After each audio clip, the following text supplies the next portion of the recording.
Bismillahirrahmanirrahim. Assalamualaikum warahmatullahi wabarakatuh. Perkenalkan, nama saya Sidartin Ramadan dari kelas B4 NIM F 2018-01211.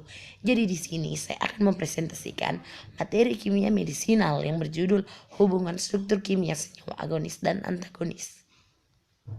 Lalu di sini ada substansi materi yang akan dibahas.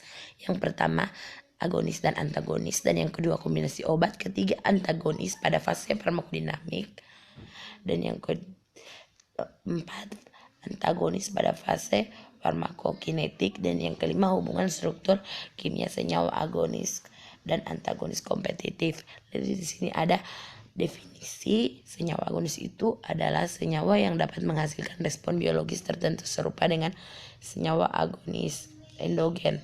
Dan yang kedua ini ada senyawa antagonis, adalah senyawa yang dapat menetralisir atau menghilangkan respon biologis senyawa agonis. Pada umumnya senyawa antagonis mempunyai dasar struktur yang mirip dengan senyawa agonis. Lalu di sini ada pengetahuan tentang agonis dan antagonis. Penting untuk diketahui karena dapat digunakan untuk yang pertama merancang kombinasi obat, terutama dalam formulasi obat di industri kefarmasian. Dan yang kedua pembuatan komposisi obat, terutama itu dalam pencampuran obat di apotek-apotek. Dan yang ketiga merancang senyawa agonis terhadap senyawa antagonis endogen seperti metabolit, antimetabolit, histamin atau antihistamin. Lalu di sini ada senyawa antagonis dikelompokkan sebagai berikut.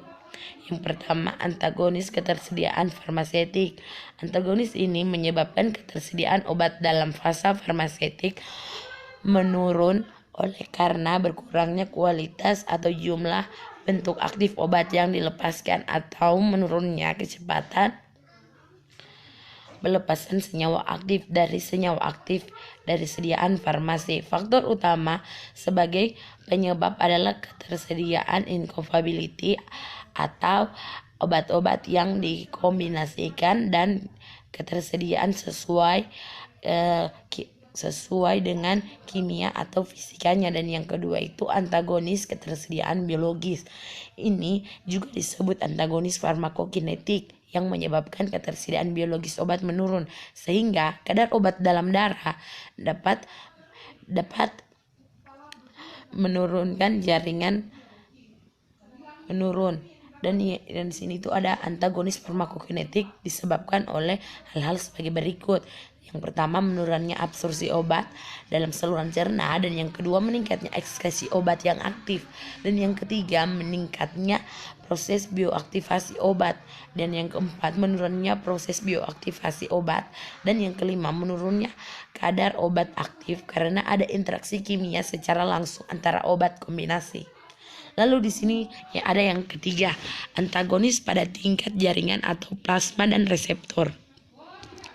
Antagonis ini juga disebut antagonis farmakodinamik yang mempengaruhi proses interaksi pada obat reseptor spesifik sehingga menurunkan respon biologis obat. Lalu di sini ada kombinasi obat. Kombinasi juga dapat meningkatkan aktivitas obat, yaitu efek potensi dengan cara ini. Yang pertama itu meningkatkan ketersediaan farmaseutik, dan yang kedua meningkatkan ketersediaan biologis dengan potensi terhadap proses bioinaktivasi, dan yang ketiga itu menurunkan ekskresi obat, dan yang keempat meningkatkan proses bioaktivasi. Lalu di sini ada antagonis pada fase farmakokinetik. Antagonis pada fase farmakokinetik pada umumnya adalah antagonis kimia atau netralisasi. Dasar dari antagonis kimia ini adalah adanya interaksi antara obat pada objek biologis. Sesudah absorpsi, antagonis kimia akan berinteraksi dengan senyawa agonis menghasilkan produk tidak aktif sehingga jumlah agonis yang berinteraksi dengan reseptor menurun dan aktivitas biologisnya obat juga menurun. Hal ini tersebut digambarkan secara sistematik. Contohnya itu bisa kita lihat ini ada antagonis A tambah reseptor menghasilkan kompleks AR, simulasi menghasilkan efek biologis. Lalu di sini antagonis antara obat pada fase farmakodinamik itu adalah antagonis yang mempengaruhi proses interaksi obat reseptor sehingga respon biologis obat menurun. Antagonis ini berperan sebagai proses kimia penting atau melakukan pemblokan pada reseptor spesifik. Interaksi dapat bersifat reversibel, kompetitif, atau irreversibel. Yang pertama ini antagonis kompetitif. Senyawa antagonis dan agonis berkompetisi dalam memperebutkan tempat reseptor sehingga jumlah agonis yang berinteraksi dengan reseptor menurun dan aktivitas agonis akan menurun. Contohnya itu antihistamin dan histamin. Dan yang kedua itu kolinergik dan antikolinergik. Dan yang ketiga itu spironolaton dan aldosteron. Antagonis kompetitif dapat diatasi dengan meningkatkan kadar senyawa antagonis. Proses antagonis kompetitif tergantung pada aktivasi senyawa terhadap reseptor. Dan yang keempat, pengaruh aktivitas intrinsik. Senyawa agonis bekerja pada sel yang berbeda dengan senyawa agonis. Interaksi sel agonis dengan sel yang berbeda dapat menyebabkan penurunan aktivitas intrinsik senyawa agonis sehingga efek biologis yang dihasilkan akan menurun. Lalu di sini ada yang kedua, antagonis non-kompetitif. Antagonis ini dapat bekerja dengan mekanisme sebagai berikut. Yang pertama itu pengurangan anti-afinitas pada reseptor. Obat bekerja pada sel yang sama tetapi pada tempat yang berbeda atau menghambat allosetrik. Interaksi senyawa agonis dan reseptor menyebabkan perubahan bentuk konformasi reseptor yang dapat menurunkan afinitas senyawa agonis sehingga efek yang ditimbulkan juga menurun. Lalu hal ini berarti afinitas senyawa agonis dan antagonis terhadap reseptor sama tetapi aktivitas intrinsiknya yang berbeda. Lalu di sini ada kombinasi antagonis kompetitif dan non-kompetitif. Kombinasi suatu senyawa yang menimbulkan efek antagonis kompetitif dan non-kompetitif dengan senyawa agonis juga sering terjadi. Aksi dari komponen non-kompetitif akan terlihat pada kadar yang tinggi dan dari senyawa antagonis. Efek yang terjadi pada kurva log dosis respon adalah pergeseran paralel dan penekanan dari respon maksimal. Contohnya itu kombinasi antikoligenik dan adifenin atau kamilofen.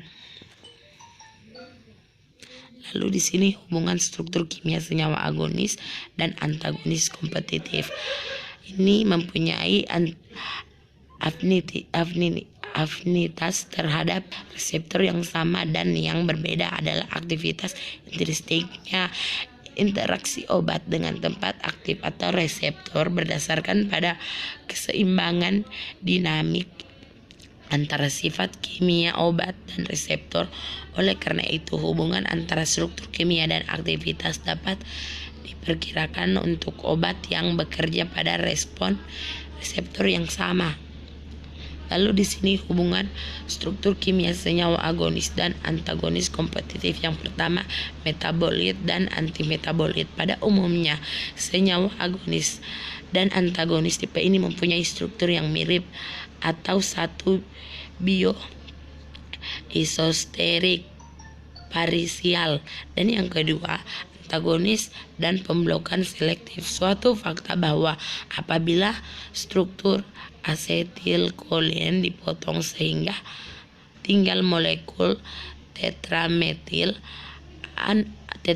amonium ternyata masih menunjukkan aktivitas intrinsik yang tinggi karena interaksi gugus onium dengan reseptor koligenik masih cukup untuk aktivitas reseptor. Dan yang ketiga ini hubungan struktur kimia agonis dan antagonis irreversibel selektif. Senyawa yang mengandung gugus pengliklasi atau pengasilasi mempunyai afinitas yang tinggi terhadap tempat aksi obat dan dapat memblok dengan pembantuan ikatan kovalen melalui reaksi alkilasi atau asilasi. Terima kasih, itulah tadi materi yang saya bawakan, kurang lebihnya mohon dimaafkan. Wabillahi taufiq wal hidayah. Wassalamualaikum warahmatullahi wabarakatuh.